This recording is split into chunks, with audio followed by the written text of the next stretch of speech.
Olá, pessoal! Nesse módulo, nós vamos discutir sobre a ciência e seus métodos.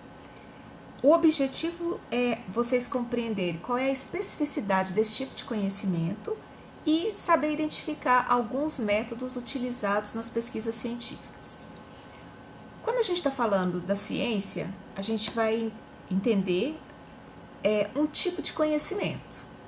Por quê? Porque, de fato, nós temos outras possibilidades na história do homem de conhecimentos. A gente tem o conhecimento do senso comum, que é o conhecimento que a gente tem no nosso cotidiano. A gente tem o conhecimento do mito, que é uma forma também de explicação dos fenômenos, quando a gente não tem a razão ainda para explicar. A gente vai ter o conhecimento da filosofia, mas aqui o que nos interessa é o conhecimento científico, que é um conhecimento que se consolida a partir do século XVII, antes, quando a gente tem toda a reflexão que considera elementos da natureza, porque a gente, em geral, considera que as ciências da natureza são ciências duras, as ciências da natureza, a matemática como ciência, isso só vai ocorrer a partir do século XVII. Por quê? Porque é o pressuposto de que o conhecimento ele precisa dar conta de intervir na realidade. Ou seja, que a base do conhecimento ele tem que ter uma sustentação na experiência, ou seja, que tenha uma sustentação empírica. E a ciência vai ser a forma como nós vamos sistematizar o conhecimento recorrendo a princípios que são racionais. O método científico que, genericamente, por que eu falo genericamente? Porque quando a gente vai utilizar o método é o quê? É um caminho, inclusive a etimologia da palavra método significa um caminho, e é um caminho para você chegar a um lugar. Que lugar é esse? A solução do seu problema. Então, na ciência, a gente vai o quê? Pensar problemas e buscar solução para esses problemas.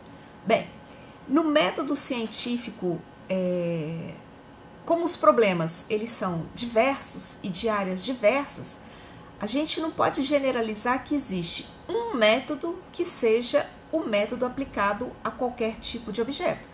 Então, nós temos o método científico utilizado nas ciências humanas, o método científico utilizado nas ciências exatas, o método científico utilizado nas ciências da Terra, enfim, nós temos o método científico, mas ele tem o quê? Diferenciações em função das características de cada área. Mas o que nós temos basicamente, nós diríamos assim, se nós fôssemos elencar alguns elementos comuns nas diversas metodologias, são esses momentos que não todos acontecem, a formulação de hipóteses não acontece em todas as pesquisas, mas a gente sempre tem o quê? A observação e o levantamento de um problema.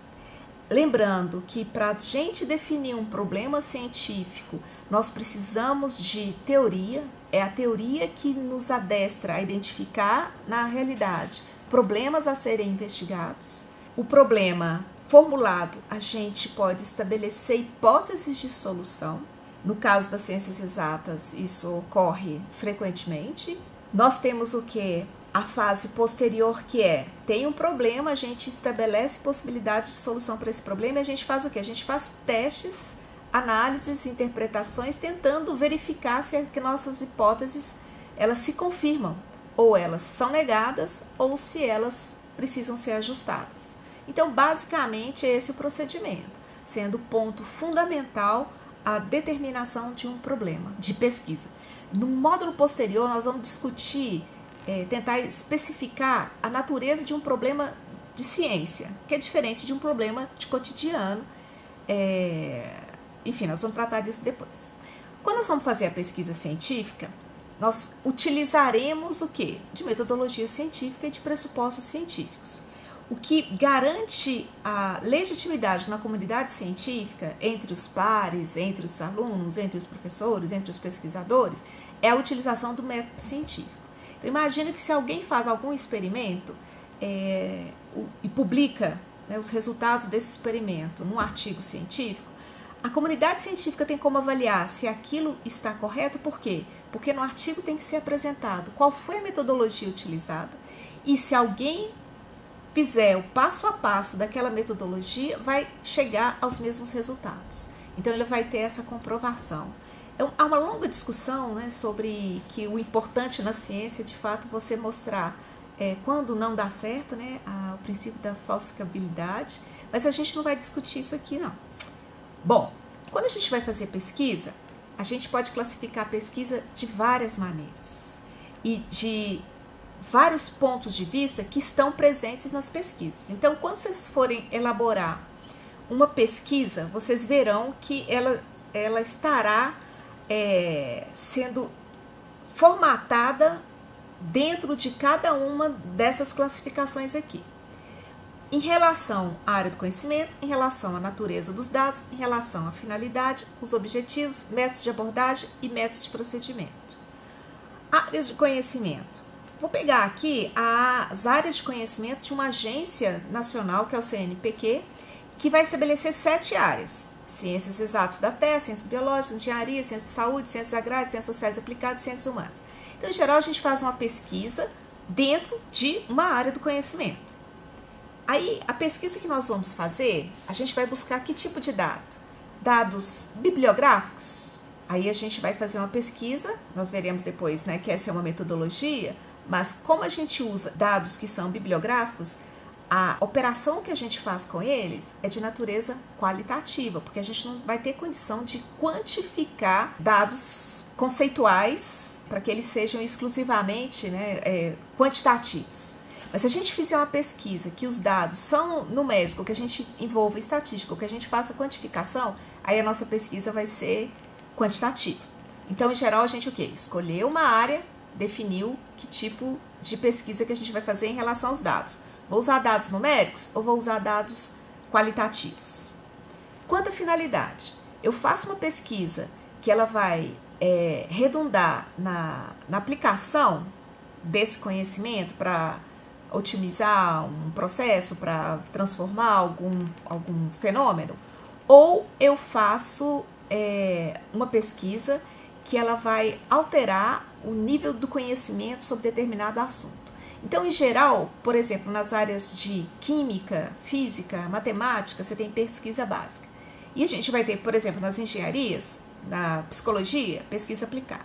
Mas essa distinção, ela não é absoluta. Por quê? Porque você tem pesquisa básica que pode redundar depois numa aplicação ou é utilizada também na hora da definição de uma pesquisa que é aplicada. E você tem pesquisas que são aplicadas que podem também ter desdobramentos numa pesquisa básica. Quanto aos objetivos, a gente vai ter uma pesquisa que ela pode ser descritiva, exploratória e explicativa. Qual que é a diferença? Uma pesquisa descritiva, ela vai apresentar o fenômeno, né? Ela vai descrever e mostrar como é o fenômeno sem intervir sobre o fenômeno. Então, você vai fazer o levantamento de como ele é e você vai fazer uma interpretação, mas você não faz intervenção. Na pesquisa exploratória, é para explorar a situação do conhecimento sobre determinado assunto. Então, é uma investigação, né? Um levantamento de informações sobre um determinado problema. Então, esse é o tipo de pesquisa exploratória, que você vai explorar para tentar entender o fenômeno. E o que é uma pesquisa explicativa? São as pesquisas que elas buscam a causa dos fenômenos, que elas tentam explicar o porquê dos fenômenos. E, em geral, elas são pesquisas experimentais, são pesquisas que você tem variáveis e você, como pesquisador, faz intervenções nas variáveis, né? Então, você utiliza instrumentos e você chega a conclusões, mas você monitora as variáveis do fenômeno que você está estudando. Então, são essas as possibilidades. Quanto à abordagem, aqui é interessante a gente pensar o quê? Que a gente pode partir tentar conhecer algo geral para o particular ou conhecer um fenômeno a partir das experiências particulares e chegar a uma generalização. Então, isso é a forma de abordagem. Então, a gente vai falar que a abordagem vai ser dedutiva, indutiva, hipotético-dedutiva, dialético-fenomenológica, método da complexidade. Então, são possibilidades de abordagem do fenômeno que a gente resolveu estudar. Então, eu vou me ater aqui, brevemente, à compreensão do que vem a ser a dedução. Então, a gente vai usar o quê? Um exemplo da lógica. Na lógica, a gente vai ter o quê? No raciocínio dedutivo, você vai ter uma premissa maior, que é geral, então todo homem é mortal. Então, você tem uma definição de uma característica de um conjunto. Aí você vai ter o quê? Alguém que faz parte, ou um elemento que faz parte desse conjunto. Sócrates é homem. Logo, a conclusão óbvia é, se faz parte do conjunto, ele vai ter a característica do conjunto. Então, logo, Sócrates é mortal. Então, a estrutura é essa. Você tem um conjunto geral, então você tem uma característica desse conjunto, aí você vai ter um elemento desse conjunto e, se faz parte do conjunto, vai ter a mesma característica. Então, é um tipo de conhecimento, vocês viram, a gente chegou a ter um conhecimento sobre algo do Sócrates, que ele é mortal.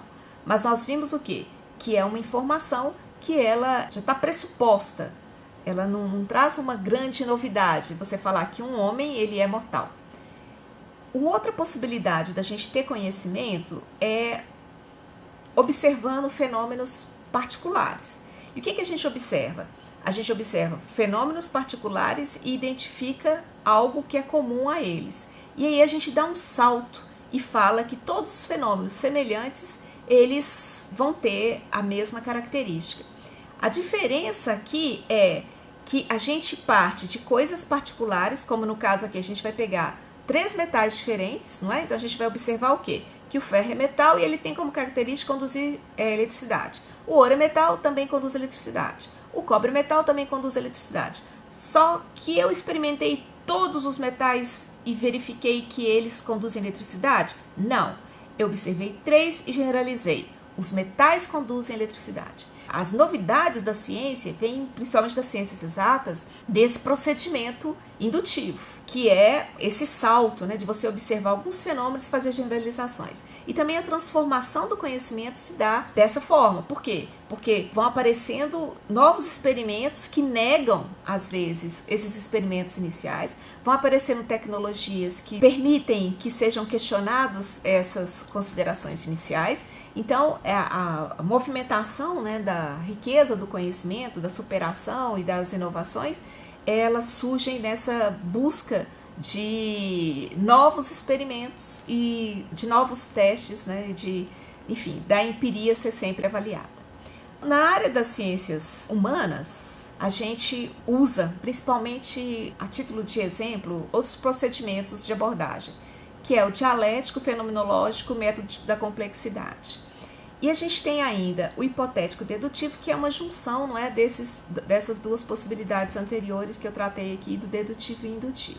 De fato, gente, a gente não precisa saber de cor esses tipos de abordagem. A gente precisa o quê? Definir o problema. O nosso problema é que vai estabelecer qual vai ser o procedimento que nós vamos adotar numa pesquisa. Bem, e os procedimentos dizem respeito a quê? Aos métodos particulares que eu vou adotar. Então, para eu fazer uma pesquisa descritiva, eu vou precisar o quê? De pesquisa bibliográfica? De pesquisa documental? Sim. Vou precisar de pesquisa experimental? Talvez não. Então, aqui a gente tem vários tipos de procedimento conforme o tipo de pesquisa que a gente resolveu fazer. Aqui nós temos a enumeração de alguns tipos desses procedimentos. Estudo clínico, estudo caso-controle, estudo de corte, levantamento de campo, estudo de caso, pesquisa etnográfica, pesquisa ação, pesquisa participante, enfim. Como que vocês vão estudar esses procedimentos? Quando estiverem fazendo uma pesquisa. Então, a ideia da metodologia como aplicação é você estudar, saber que existem esses procedimentos. Para quê? Quando você tiver a pesquisa, você vai num livro de metodologia e consulta e vê qual tipo de procedimento atende ao problema que você definiu. Então, não existe uma metodologia prévia, uma metodologia que serve para todos os fenômenos. Não. O que vai definir o tipo de metodologia a ser adotada é o problema a ser investigado. Aqui nós temos um resumo que eu sugiro quando vocês forem escrever uma metodologia de um projeto, de vocês escreverem um texto apresentando quanto à natureza, que tipo de pesquisa é a sua. Se é uma pesquisa aplicada, que tipo de aplicação que é? Ela vai gerar produtos? Ela vai gerar processos? Vai utilizar conhecimentos da pesquisa básica? Enfim, não é só elencar o título, é você justificar. Você vai depois falar quanto aos objetivos. Aí você vai dizer, sua pesquisa é descritiva? O que ela pretende descrever? Ela é exploratória? O que ela pretende explorar? Ela é explicativa? O que ela pretende explicar? Aí você vai dizer depois, quanto aos procedimentos. Que tipo de procedimento você vai adotar? E aí você vai detalhar, tá? Imagina que você vai fazer um experimento. Você vai falar qual é o tipo de experimento que você vai fazer, quais são as condições do experimento, como que eles serão realizados.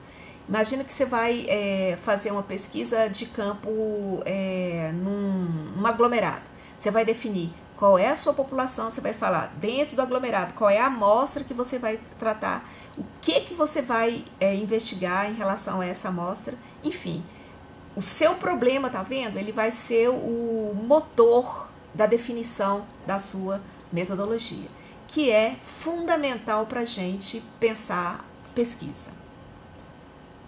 Então, gente, vamos finalizar mais esse módulo com essa breve introdução sobre o que vem a ser a ciência, o método científico e quais são as classificações, né, possíveis de pesquisas científicas. Lembrando que quem está na universidade faz pesquisa e a diferença na formação de um aluno é a pesquisa. O aluno que pesquisa é o aluno que aprende. Obrigada.